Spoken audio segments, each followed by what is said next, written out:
Les damos la bienvenida, queridos amigos. Título de la lección 6. Me levantaré. Nuestro texto inicial se encuentra en Salmo capítulo 12, verso 5.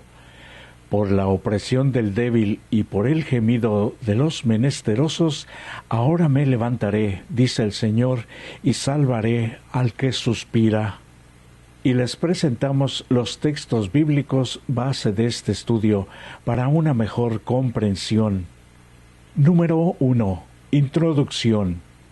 El Creador, nuestro Dios, fundamenta su gobierno en amor, rectitud y justicia, y quiere brindar estabilidad y prosperidad al mundo con su juicio soberano.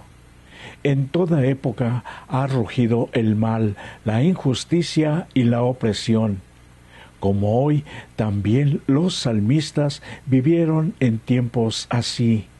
Por eso, los salmos son alabanzas, pero también protestas de Dios y los salmistas contra la violencia, la opresión e injusticia en este mundo. Pero porque el Señor es piadoso y retiene su ira con gran paciencia, Él quisiera que ninguno se pierda, sino que todos se arrepientan y cambien de conducta. Y aunque el momento oportuno se acerca para la intervención de Dios a través de sus juicios, no siempre coincide con las expectativas humanas. Por eso tenemos que confiar en Él y en sus promesas hasta que llegue ese día del juicio divino, prometiendo la liberación de los oprimidos y la destrucción de los impíos, pero al tiempo de Dios, no el nuestro. Número 2. El guerrero majestuoso. En los Salmos 18, 76 y 144 vemos al Señor siendo aclamado por su impresionante poder sobre las fuerzas del mal que amenazan a los hijos e hijas de Dios. El Creador, en su majestad, como guerrero y juez, trabaja fuerte para dar respuesta a los clamores y los sufrimientos de sus hijos. La determinación y la magnitud de los actos de Dios deben rechazar cualquier duda sobre el gran cuidado y la compasión de Dios por los que sufren o sobre su capacidad para derrotar al mal. Solo tenemos que esperar a que Él actúe. Por su parte, el rey David, famoso por ser un guerrero de éxito, asume su papel de músico experto también y sin apropiarse de los méritos divinos, exalta al Señor como el único libertador y sustentador. La alabanza, oración y fe en el Señor son las fuentes de fuerza para David, más poderosas que cualquier arma de guerra. Recordemos, únicamente en Dios se puede confiar totalmente y a Él solo exaltar más allá de los dones, las habilidades y el éxito que hayamos tenido en esta vida. Evitaremos así caer de su mano protectora y quedar desprovistos de su cuidado por nosotros. Número 3. Justicia por los oprimidos. En Salmos capítulos 9, 12, 40, 113, 146 y 41 recibimos el mensaje de cómo Dios cuida y se preocupa por las necesidades de las personas más desprotegidas por la sociedad, incluyendo los pobres, los necesitados, los oprimidos, los huérfanos, las viudas, los viudos y los extranjeros. Salmos, al igual que por toda la Biblia, son claros en este aspecto. Muchos salmos utilizan la expresión pobre y necesitado, refiriéndose también a los oprimidos en términos familiares, sociales y religiosos. Dios tiene cuidado universal por toda la humanidad. Aquí se apela a la compasión de Dios y se transmite la idea de que el que sufre no está solo y puede contar con la ayuda de Dios a través de los miembros que de la Iglesia quieren brindarle. Ante Dios debemos confesar con sinceridad nuestro amor y dependencia de Él y renunciar a cualquier intento de autosuficiencia egoísta personal. Dios cuida de los despojados de lo que justamente merecen, sean hijos, esposos o trabajadores. Los males cometidos contra los vulnerables son pecados abominables a la vista de Dios. Alcemos la voz contra toda opresión.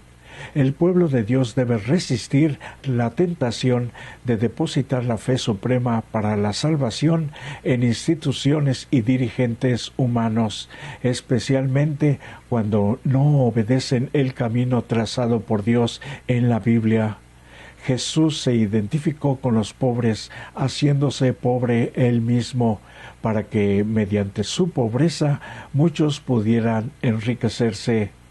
Las riquezas de Cristo incluyen la liberación de toda opresión causada por el pecado y nos promete la vida eterna en el eterno reino de Dios. Jesucristo cumple las promesas de Salmos como juez divino, que juzgará todo maltrato a los desposeídos, así como la negligencia nuestra en el cumplimiento del deber hacia ellos. Número 4. ¿Hasta cuándo juzgarán injustamente? En Salmos 72 y 82, la prioridad fundamental de los dirigentes debería ser garantizar la paz y la justicia en esta tierra y atender a los marginados sociales. Solamente así prosperarían la tierra y todo el pueblo. El trono del rey y el gobierno de los líderes se fortalece con la fidelidad a Dios, no con el poder humano. Dios declara sus juicios sobre los jueces corruptos de Israel, de su pueblo antiguo, pero también en su iglesia contemporánea. Dios les pregunta a todo líder si juzgan con justicia y se anuncia el castigo para los que se hallen injustamente, porque abandonaron la ley de Dios, su luz para esta vida. El Eterno es único juez y Dios, y tiene administradores de su gobierno, los agentes humanos designados como sus representantes en la Iglesia. Estos deben evitar pervertir la responsabilidad que se les ha dado, sin ponerse abusivamente por encima de los demás. Dios les recuerda que son simples mortales y que están sujetos, igual que todos, a las mismas leyes y requerimientos morales ante Dios. Nadie está por encima de la ley de Dios. ¿Qué tipo de autoridad ejerces sobre los demás? ¿Hasta qué punto ejerces esa autoridad con justicia y equidad? Dios juzgará a todos los perversos incrédulos, pero también todo el pueblo de Dios dará cuenta al Creador. Tanto dirigentes como el pueblo deben imitar el ejemplo del juez divino, Jesús, y depositar en él todas sus esperanzas. Número 5. Derrama sobre ellos tu ira. En los Salmos 58, 69, 83, 94 y 137 vemos a la gente del juicio. Algunos salmos suplican a Dios que se vengue de las personas y las naciones que dañan a su pueblo. Parece un lenguaje duro y ajeno al principio bíblico de amar a los enemigos. Sin embargo, es justa la indignación de los salmistas ante la opresión. Se toma muy en serio la diferencia entre el bien y el mal. Todo cristiano se preocupa por tanta maldad que hay en el mundo contra su persona y contra los demás, pero deja la venganza, la retribución, el pago justo únicamente en manos de Dios. Los salmos imploran al Creador que actúe como lo ha prometido y son anuncios proféticos sobre el inminente juicio de Dios. No son solamente oraciones y alabanzas.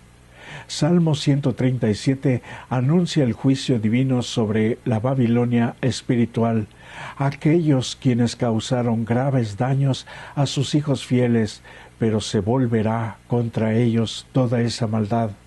La advertencia divina es que el mal no quedará impune para siempre. En el día del juicio, todo malvado será castigado. La retribución de Dios se mide con justicia y gracia. Quiere decir que aunque Él actuará con justicia y castigo, también ahora lo hace con gracia, dando oportunidad para todo pecador para que se arrepienta, no en el futuro, ahora mismo lo necesita.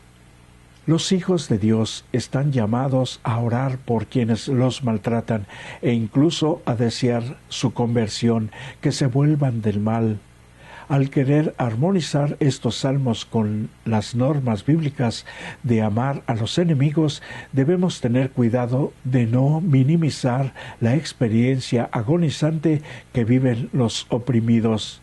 Dios reconoce el sufrimiento de sus hijos y el justo juicio de Dios obliga al pueblo fiel a alzar su voz contra todo mal y a buscar la venida del reino de Dios en su plenitud, en su segunda venida, cuando se hará justicia. Ven, Señor Jesús.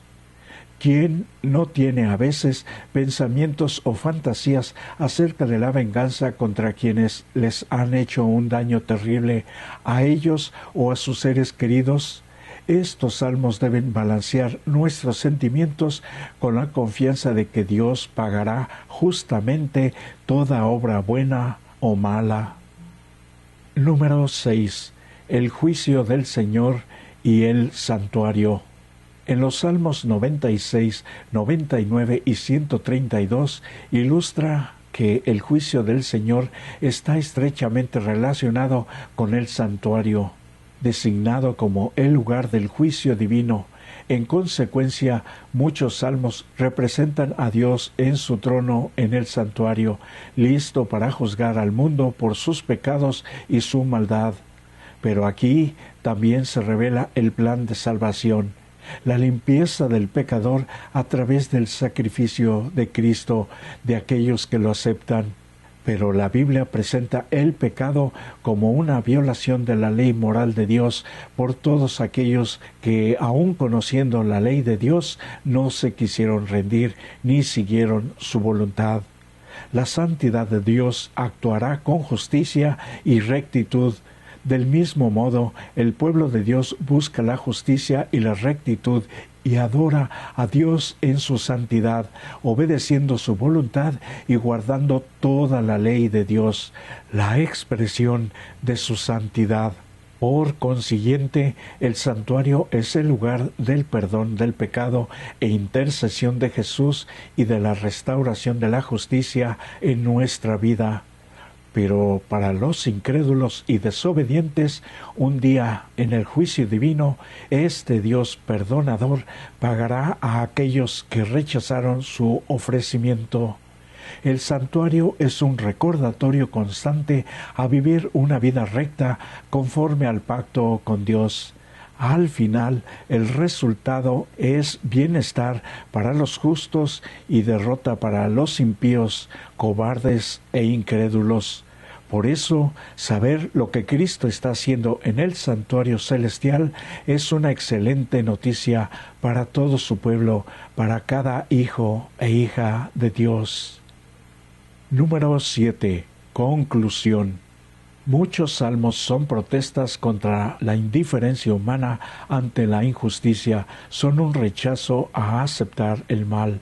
No están motivados por el deseo de venganza, sino por el celo de glorificar el nombre de Dios. Sólo así se restablecen en el mundo y en el universo el honor al nombre de Dios y su justicia, y los salvos son liberados para siempre de todo el mal, Por eso los salmos obligan al cristiano a levantar la voz contra el mal y a anhelar la venida del reino de Dios en toda su plenitud. En ellos se nos da la seguridad del consuelo y la liberación divinos. Y les presentamos las preguntas finales. Puede detener el video para tener tiempo suficiente. Jesús dijo: cuando por mi causa los vituperen y los persigan, gócense, alégrense. Seamos, por tanto, ejemplos de paciencia aún en la aflicción. Nuestra esperanza fue, es y será nuestro querido Salvador, Cristo Jesús. Que Dios nos bendiga.